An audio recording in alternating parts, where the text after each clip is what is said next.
আসসালামু আলাইকুম।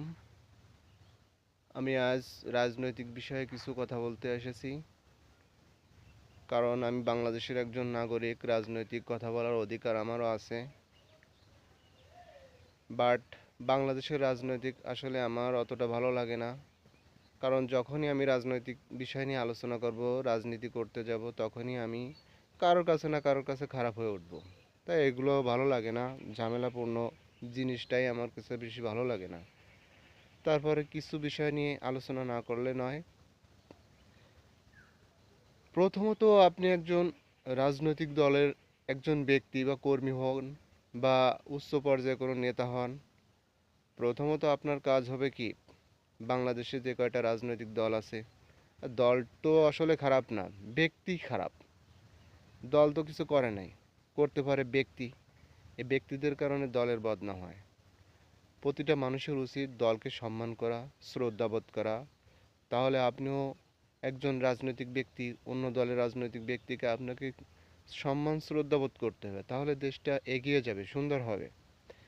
কিন্তু আপনি যত একটা ভালো দলের মানুষ হন না কেন, আপনার যদি হিংসা অহংকার থাকে যে আমি আওয়ামী লীগ করছি না তাই আমি নাস্তিক হয়ে যাচ্ছি, আমি বিএনপি করছি না তাই আমি নাস্তিক হয়ে যাচ্ছি, আমি জামাত করছি না ইমান হারা হয়ে যাচ্ছি, এ ভাই এসব গ্যারান্টি কে কাকে দিতে পারে? আপনি গ্যারান্টি দিয়ে বলছেন যে ও এই দল না করলে নাস্তিক হয়ে যাবে, কাফের হয়ে যাবে। এই কথা বলার অধিকার কি আপনি রাখেন? আর এই কথা বললে কি হয় তাকে আপনি জানেন?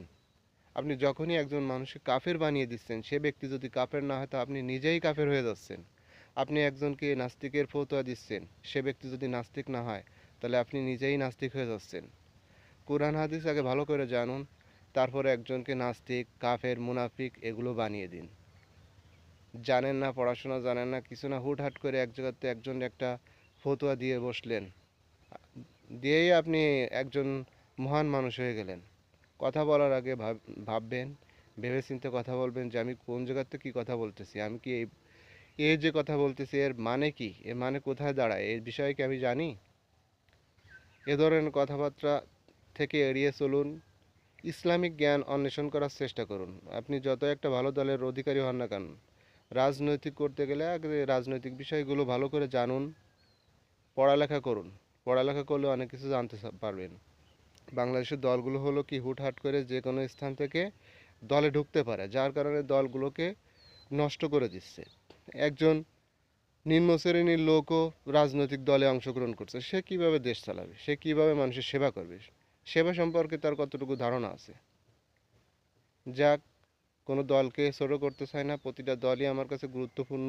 প্রতিটা দলকে আমি শ্রদ্ধাবোধ করি, চাই দেশে ভালো কিছু হোক, মানুষ নিরাপদে বসবাস করুক, সবাই নাগরিক হিসেবে তার সম্মানটুকু সে পাক। এই আশা ব্যক্ত করে আমি আমার কথাগুলো শেষ করছি। ধন্যবাদ, ভালো থাকবেন, আল্লাহ হাফেজ।